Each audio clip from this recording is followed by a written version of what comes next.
తమిళనాడు, తెలంగాణ, పంజాబ్, హర్యానా రాష్ట్రాల్లో చేసిన విధంగా రాష్ట్రాన్ని యూనిట్ గా తీసుకుని ఎస్సీ వర్గీకరణ చేపట్టాలని ఎంఆర్పీఎస్ రాష్ట్ర ప్రభుత్వాన్ని డిమాండ్ చేశారు. మంగళవారం మంగళగిరిలోని ఐపీఎన్ భవన్ ప్రెస్ క్లబ్ నందు ఏర్పాటు చేసిన మీడియా సమావేశంలో వారు పాల్గొని మాట్లాడారు.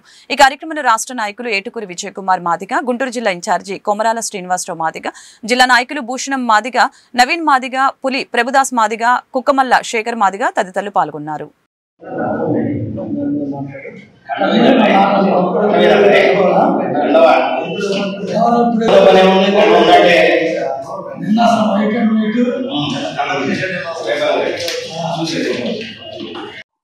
ఈ నెల 16వ తేదీ మాదిగల 30 సంవత్సరాల ఉద్యమ కాలంలో మరి ఎంతో మంది ఎంఆర్పిఎస్ కార్యకర్తలు, నాయకులు బలమైన ఉద్యమం చేసిన ఫలితంగా ఈరోజు మనకి సుప్రీంకోర్టు ద్వారా ఎస్సీ వర్గీకరణను గుర్తిస్తూ సుప్రీంకోర్టు తీర్పు ఇచ్చిన నేపథ్యంలో మరి దాని యొక్క విధి విధానాలు మరి రాష్ట్ర ప్రభుత్వం ఇక్కడ మన ఆంధ్రప్రదేశ్లో జిల్లాల వారీగా వర్గీకరణ చేయాలనే ఉద్దేశంతో ముందుకెళ్తూ ఉంది.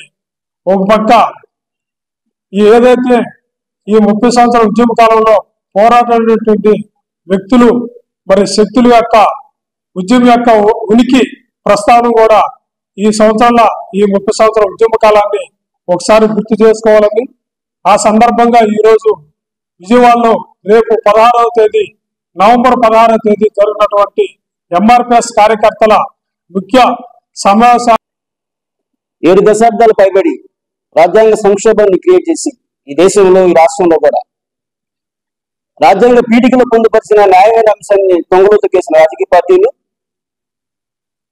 వర్గీకరణ చేయకుండా పార్లమెంట్ లో మాదిగల యొక్క భవిష్యత్తుతో ఆటలాడుకొని అంధకారంలో పెట్టేసిన విషయం మీకు అందరికీ తెలిసిందే. ఈ నేపథ్యంలో రాజ్యాంగ సంక్షోభాన్ని రూపుమాపడానికి సుప్రీంకోర్టు ముందుకు వచ్చినప్పుడు సుప్రీంకోర్టు ఒక సంచలనాత్మకమైన చారిత్రాత్మక తీర్పు ద్వారా పార్లమెంటుతో సంబంధం లేకుండా వర్గీకరణ చేసుకోవచ్చని రాష్ట్రానికి హక్కును దారాదత్తం చేస్తూ జడ్జిమెంట్తో పాటు కోర్టులు జనరల్ గా జడ్జిమెంట్ ఇస్తూ ఉంటాయి.